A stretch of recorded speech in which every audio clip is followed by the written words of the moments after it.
अभी हम पढ़ेंगे कि अम्ल और जो क्षारक का विलयन होता है, मतलब अम्ल और क्षारक को मिलाते हैं तो इन लोग का विलयन जो है कितना प्रबल होता है।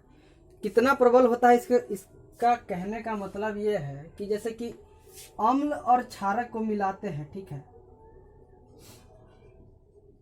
अम्ल और क्षारक को मिला दिए, ठीक है। अम्ल और क्षारक को मिलाने के बाद क्या बनता है? लवण बनता है और बनता है जल। लेकिन सब हमेशा ऐसा होता है क्या? मतलब अब जैसे कि अम्ल और मिलाएं और क्षारक को मिलाएं तो पूरा पूरा एकदम लवण और जल बन जाएगा। कभी अम्ल नहीं बने, अम्ल बचा हुआ नहीं रह जाएगा, या कभी क्षारक नहीं बचल रह जाएगा। तो इसके पीछे कारण क्या होता है?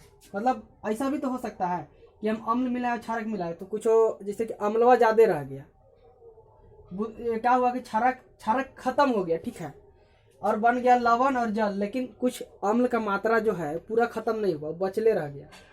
तो ऐसा काहे होता है? ये डिपेंड करता है मात्रा पे, हम कितना अम्ल डाल रहे हैं और कितना क्षारक डाल रहे हैं। तो ये कैसे, जैसे कि इसका हम तो दिखाया था कि रिएक्शन कैसे करता है।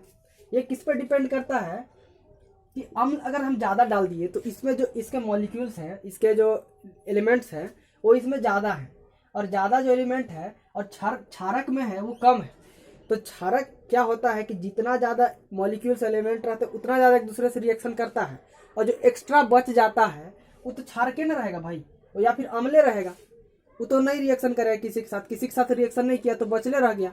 तो यही होता है कि दोनों का प्रबलता, जैसे क्या होता है कि अगर अम्ल डाले ज़्यादा तो अम्ल ज़्यादा प्रबल होगा, अगर क्षारक ज़्यादा डाल दे तो क्षारक ज़्यादा प्रबल होगा, और दोनों को एकदम एक मात्रा में डालें जितना हम दोनों रिएक्शन करके एकदम एक्यूरेट हमको लवण और जल दे दे तो दोनों का प्रबलता जीरो, कुछ प्रबलता नहीं होगा इसका। अब इसको हम लोग नापते कैसे हैं? पीएच स्केल क्या होता है? पीएच स्केल होता है, ये जो दिखाता है पी, उसका मतलब होता है जर्मन, इसको बोलते हैं, इसका मतलब होता है शक्ति, शक्ति के लिए इसको इस्तेमाल किया जाता था।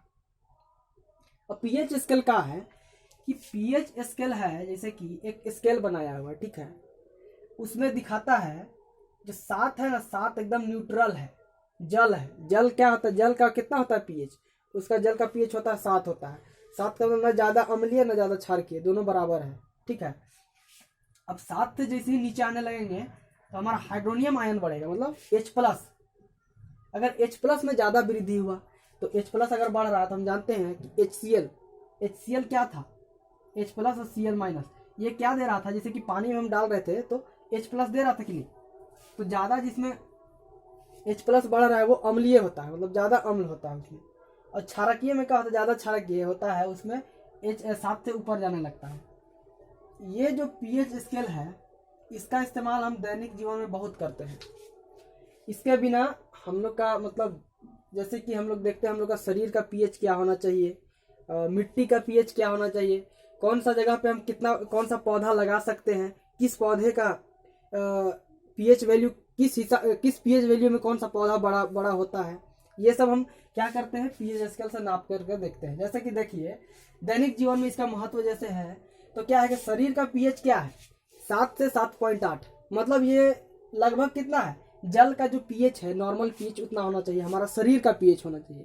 लेकिन वही हम लोग के पाचन तंत्र जो है वो क्या करता है, उसमें हाइड्रोक्लोरिक अम्ल होता है, उसका पीएच क्या होता है? उसका पीएच बहुत ही कम होता है।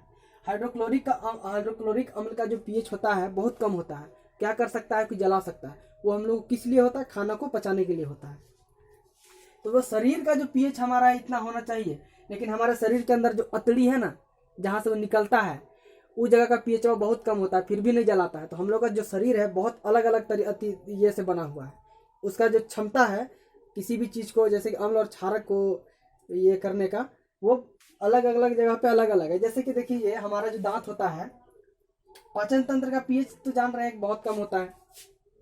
अब वही देखिए क्या होता है, देखिए पाचन तंत्र का पीएच बहुत कम होता है, मतलब क्या होता है? ज़्यादा अम्लीय होता है। और हम अगर कुछ खाना नहीं खाए और हमारा जो अम्लीय हाइड्रोक्लोरिक एसिड बाहर आ गया तो पेट दर्द करने लगता है। और वहाँ का पीएच क्या होना चाहिए? नॉर्मल होना चाहिए, और नॉर्मल से कम हो जाता है तो पेट में दर्द करने लगता है, जलाने लगता है। ज़्यादा पीएच कम हुआ तो जलाने लगेगा, उसको सहने का क्षमता नहीं है उतना तो जलने लगता है।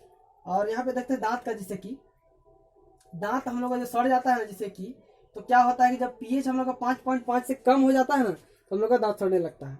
तो हम लोग पहले बचपन में बहुत चॉकलेट वॉकलेट खाए थे, इसे छोड़ दिए थे, तो उसको पचाने के लिए क्या होता है कि हमारा अम्ल जो है मुंह से जो रिलीज होता है, ठीक है, अम्ल जो रिलीज होता है तो पीएच का वैल्यू कम कर देता है। ऐसे एकदम नॉर्मल रहेंगे हम तो नॉर्मल रहने पर कोई दिक्कत नहीं है, लेकिन कुछ खा के अगर हम मुंह को नहीं धोएंगे तो क्या होता है, जब कुछ चीज़ जब खाना रह जाता है ना मुंह में तो अपने आप अम्ल बाहर आने लगता है, और जो पीएच वहाँ का वैल्यू रहता है अम्लीय, ज़्यादा अम्लीय हो जाता है, पीएच कम हो जाता है, जिसके कारण होता है दांतवा सड़ जाता है हम लोग का।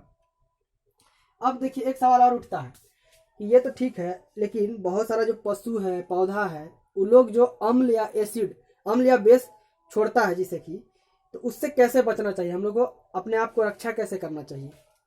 जैसे कि आपको मान लीजिए कि बिच्छू डंक मार दिया, ठीक है, तो वो छछलने लगते हैं कि नहीं।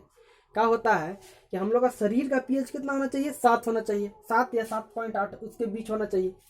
और जो बिच्छू रहता है डंक मारता है तो वहाँ पे अम्ल छोड़ता है, अम्ल को छोड़ा है। अगर अम्लवा को छोड़ दिया, डाल दिया हम लोग शरीरवा में, और शरीरवा के बर्दाश्त करे के ताकत कितना है, 7 से 7.8। अम्ल का कितना होता है पीएच, अम्ल का पीएच 7.7 से कम होता है, 4 होता है, 5 होता है, इस तरह से होता है। बेचारा बर्दाश्त नहीं कर पाता है, दर्द देने लगता है, हम लोग छछलने लगते हैं, यही होता है।